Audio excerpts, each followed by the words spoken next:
दर्शकों, आपका स्वागत है पुलिस की आवाज न्यूज में। मैं हूं आपके साथ BL पांडे।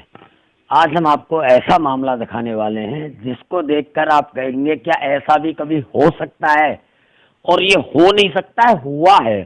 साक्षात प्रमाण है, और प्रमाण भी कहीं बाहर का नहीं, यूपी उत्तर प्रदेश का ही है। और उत्तर प्रदेश का एक ऐसा प्रमाण जिसे सुनकर आप भी हंसने लगोगे, मेरी भी हंसी नहीं जा रही है, पर ये कानून है और कानून कानून के तरीके से चलता है। अभी एक ताज़ा मामला मैं आपसे क्वेश्चन करना चाहूँगा, क्या कोई चूहा आपको कभी जेल पहुंचा सकता है? आप कहेंगे चूहा कैसे जेल पहुंचाएगा, चूहा कभी किसी को कैसे जेल पहुंचा सकता है? पर आज हम आपको एक सत्यता दिखाने वाले हैं कि एक चूहे ने एक व्यक्ति को जेल पहुंचा दिया, और वो मामला भी उत्तर प्रदेश के छोटी सी जगह बदायूं का है, जिसमें एक व्यक्ति ने एक चूहे को पकड़ा और उस चूहे ने उस व्यक्ति को पुलिस को पकड़वा दिया। अब आप कहेंगे पत्रकार साहब क्या हंसी कर रहे हो, क्या कोई चूहा किसी को कभी जेल पहुंचा सकता है? तो मैं आपको एक प्रकरण बता देता हूं जो बदायूं का है। यूपी तक चैनल चलता है, उस यूपी तक पे एक खबर प्रकाशित हुई और उस खबर में दर्शाया गया कि बदायूं में युवक को चूहा मारना काफी भारी पड़ गया। अब आप कहेंगे हमारे घर में दिन भर चूहे होते हैं, हम उनको चूहों को पकड़ते हैं, चूहों को छोड़ देते हैं। बहुत से लोग हैं जो चूहे मारने वाली दवाएं खुलेआम बिक रही हैं और लोग खरीद भी रहे हैं। खुलेआम आप देखते होंगे, गली कूची में आते हैं, चूहा छिपकली मारने वाली दवाइयां बेचते हैं। क्या वो चूहा मारना इतना बड़ा जुर्म है कि हम जेल जा सकते हैं? तो मैं वो आपको एक बार प्रकरण बता देता हूँ। प्रकरण इतना गंभीर है। युवक को चूहा, आप टीवी स्क्रीन पे देख रहे हैं, युवक को चूहा मारना काफी भारी पड़ गया। आरोप है कि युवक ने चूहे को पकड़ा और उसकी पूंछ में पत्थर का टुकड़ा बांधकर नाले में फेंक दिया। उसी वक्त वहां स्पीकर फॉर एनिमल के जिला अध्यक्ष बीकेंद्र शर्मा आए और उन्होंने नाले में कूदकर चूहे को बाहर निकाला, लेकिन तब तक चूहे की मौत हो चुकी थी। जिसके बाद बीकेंद्र शर्मा ने युवक के खिलाफ पशु क्रूरता अधिनियम के तहत तहरीर दी। मामले की तहरीर मिलते ही सदर कोतवाली पुलिस ने चूहे के शव को कब्जे में लिया और पोस्टमार्टम के लिए भिजवा दिया। बरेली के डॉक्टर अशोक ने चूहे का पोस्टमार्टम किया और चूहे के पोस्टमार्टम के लिए बाकायदा 225 रुपए की रसीद भी काटी गई। ये मैं नहीं कह रहा हूं, बदायूं में हुआ ताजा मामला है, जहां एक चूहे को मारने के कारण एक व्यक्ति को जेल जाना पड़ा। और लगातार आप देख रहे हैं गली कूचे में चूहे मारने की दवाइयां बिक रही हैं, और पता नहीं कितने लोग उन दवाइयों को रखते हैं और उससे कितने चूहों की मौत होती है। एक चूहे की मौत, कहीं ऐसा ना हो आप भी जिन चूहों को मार रहे हो वो आपको भी किसी दिन जेल भिजवा दे।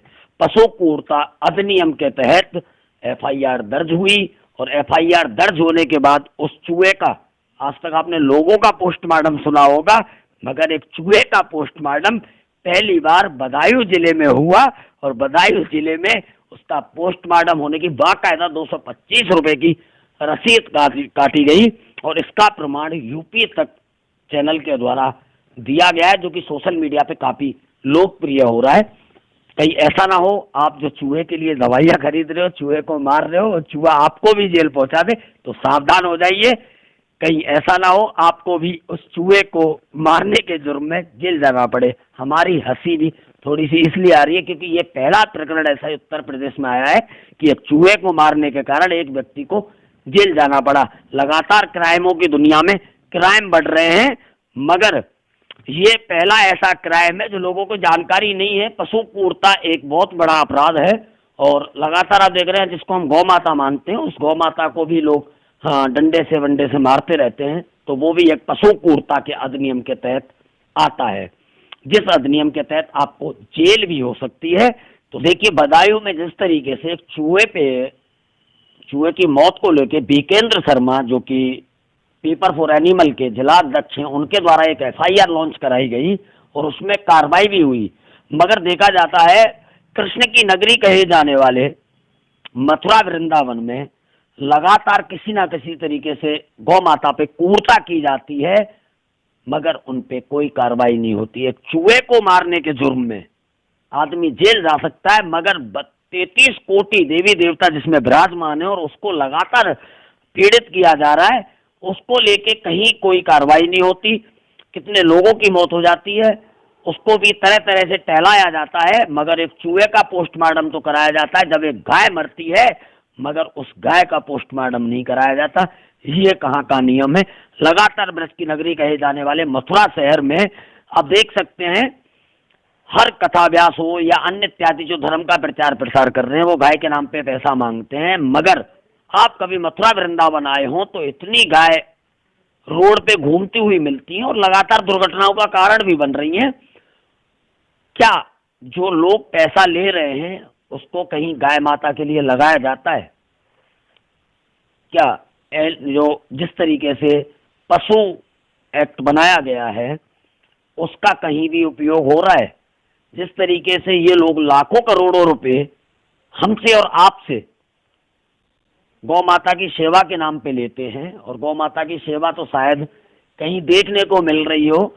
लाखों लोग बड़े मंचों से, बड़े बड़े टीवी चैनलों के माध्यम से दान मांगते हैं गौ माता के चारे के लिए, गौ माता की सेवा के लिए, गौशाला के नाम पे, मगर फिर भी गाय अनाथ की तरह डोल रही है। और एक बदायूं में देखिए, एक एनिमल फॉर पीपर फॉर एनिमल के जिला अध्यक्ष ने चूहा मारने पे व्यक्ति को जेल भेज दिया, मगर हमारे मथुरा वृंदावन के जो हालात है वो किसी से छुपे नहीं है, क्योंकि यहाँ लोग तरह तरह से यूट्यूब चैनलों के माध्यम से या टीवी चैनलों के माध्यम से पैसे तो मांगते हैं, मगर गौ माता अनाथ की तरह भटक रही है और उनको तरह तरीके से पीड़ित किया जा रहा है। क्या उन पे भी कभी मथुरा प्रशासन जिस तरीके से बदायूं में चूहे के मारने पर कार्रवाई हुई, क्या उन पे भी कोई कार्रवाई करेगा? सबसे बड़ा सवाल है कि जिस तरीके से मथुरा वृंदावन में गौ माता और अन्य इत्यादि जीवों को पीड़ित किया जा रहा है, क्या उन पे कभी कार्रवाई होगी? पुलिस की आवाज के लिए BL पांडे की रिपोर्ट, मथुरा।